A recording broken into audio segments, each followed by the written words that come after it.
Hello everybody and welcome. I am presenting today a painting that has been inspired by the tarot cards. Artists have been illustrating the tarots for centuries and they are still doing that today. In fact, you can find out there plenty of deck of tarots to choose from, all very interesting and beautiful, even though the creation of today more than hand painted or like digital art, but they're all very, very interesting.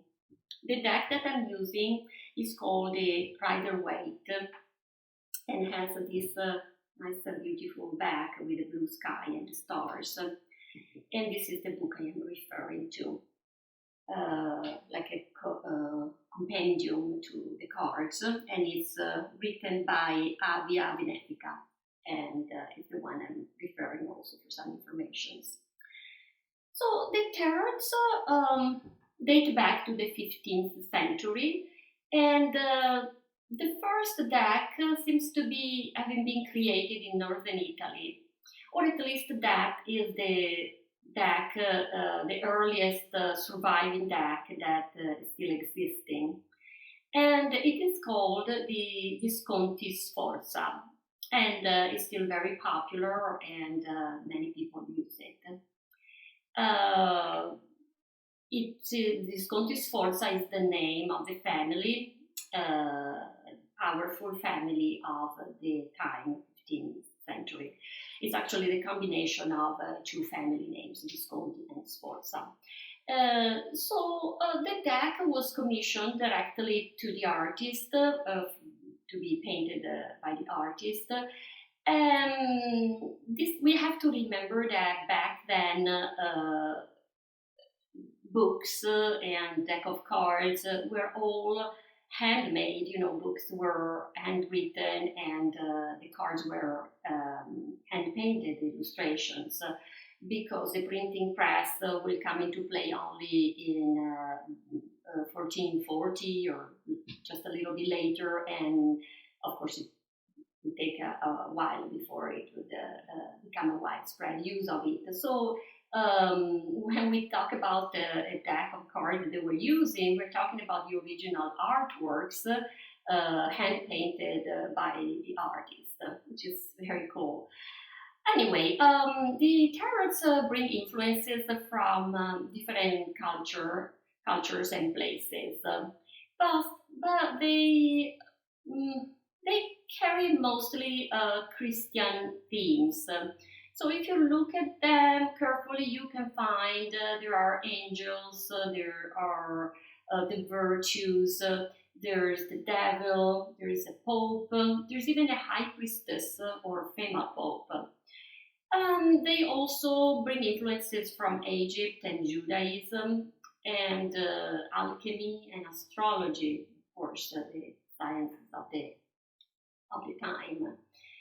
But what is most important to me is that all through the deck you can find archetypical characters like the queen, the king, the page, the wise woman, the old man, the innocent youth, or the lovers, and so on.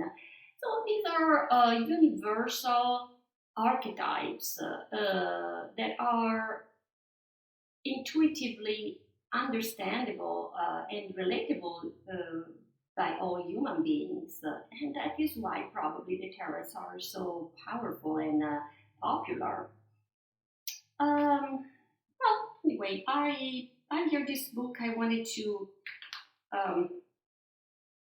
read an excerpt from this about the allegory, and so a little bit how to use the tarots according to the allegory idea. The tarot is like an allegory. An allegory is a picture or a story on the surface, but it carries a hidden meaning. There is always a message or moral to be found. The tarot cards you pull for yourself in a reading tell the story about you. your creativity, imagination, and intuition will uncover the hidden lessons behind your life's circumstances. So I think this is interesting, an interesting approach to the tarots. Now, the tarots are composed of 78 cards divided in two groups, the major arcana, or big mystery, and the minor arcana, the small mystery. The major arcana are 22, and they represent major life events, more important life events. These 22 cards kind of represent the story of a youth that goes through different life circumstances and challenges, experiences, and symbolically dies and is reborn. But that's if you want to give a meaning to the cards themselves.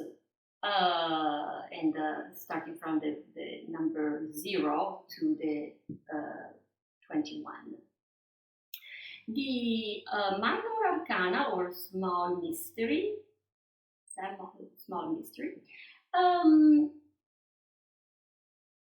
are 56, and they are fundamentally organized like any regular deck of cards, of playing cards. So they are divided in 4 suits. Each of one goes starting from ace up to the king, and they represent minor aspects, minor detailed aspects of the major arcana or life events. Now, I would like to spread the cards a little bit and kind of give a tour a little bit through the cards, especially the more important and interesting ones, especially if you are not familiar with them. And after that, I will select one, not for a reading in this case, but to reinterpret and paint it. And then let's see the result of my illustration of the card.